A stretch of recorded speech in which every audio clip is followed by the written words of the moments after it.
Itachi बाबा की बात सुनकर गांव के लोग रात में डर की छाये में जैसे तैसे सो रहे थे। तभी अचानक पूरा गांव धुएं से भरने लगता है और उस धुएं के बीच वही गाना गूंजता है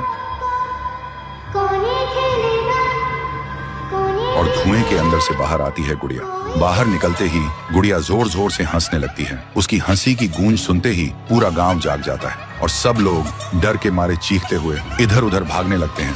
तभी इटाची बाबा गुड़िया के सामने आता है और चीख कर बोलता है, चली जा यहाँ से, नहीं तो ये तेरा आखिरी रात होगा। गुड़िया हंसती है और कहती है, दम है तो रोक के दिखा, और बड़ी होने लगती है।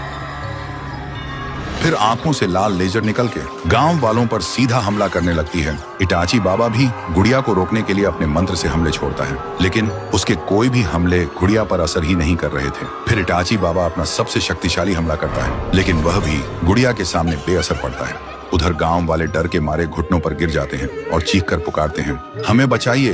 तभी आसमान से एक तेज रोशनी गिरती है और उस रोशनी के साथ आते हैं पीहू और थुंग थुंग थुंग साहुर। गांव वाले घबराकर चीखते हैं, हमें बचाइए, वो गुड़िया पहले से ज्यादा शक्तिशाली होकर लौट आई है। तभी इटाची बाबा घायल होकर पीहू और साहुर के पास आता है और बोलता है, उस गुड़िया को आप दोनों की कोई भी शक्ति रोक नहीं पाएगी। दोनों पूछते हैं, पर तुम कौन हो? इटाची बाबा कहता है, अभी यह सब का टाइम नहीं है। पीहू चौंक कर पूछती है, तो फिर हम क्या करें?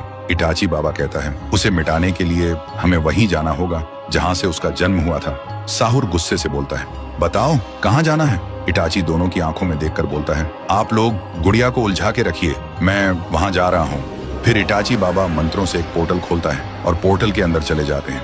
फिर पीहू गुड़िया को रोकने के लिए आंखों से आग छोड़ती है, लेकिन गुड़िया को कुछ भी नहीं होता। साहुर भी गुस्से से गुड़िया को बीच से फाड़ देता है, लेकिन गुड़िया तुरंत खुद ब खुद जुड़ जाती है और हंसने लगती है। उधर इटाची बाबा आह्वान मंडल को मिटाने के लिए मंत्र करता है, लेकिन मंडल मिटने के बाद भी खुद ब खुद वापस बन जा रहा है। फिर इटाची को समझ आता है, ये काला जादू और बुरे खून से बना है, अब इसे मिटाने के लिए अच्छा खून चाहिए। फिर इटाची बाबा आह्वान मंडल के बीच खड़े होकर मंत्र करने लगते हैं। तभी उसका पूरा शरीर अचानक फट जाता है और उसका लहू पूरा मंडल ढक देता है और पल भर में ही आह्वान मंडल मिट जाता है। इधर गुड़िया चीखने लगती है और छोटी होने लगती है और देखते ही देखते धूल बनकर हमेशा के लिए मिट जाती है। पीहू और साहुर की आंखों में आंसू आ जाते हैं, क्योंकि उन्हें समझ आ गया था इटाची बाबा ने गांव को बचाने के लिए खुद को कुर्बान कर दिया। फिर साहुर गांव वालों से बोलता है, इटाची बाबा को कभी मत भूलना, उन्होंने अपनी जान तुम सबके लिए दे दी। फिर पीहू और साहुर भी सबको अलविदा कहकर गांव से चले जाते हैं।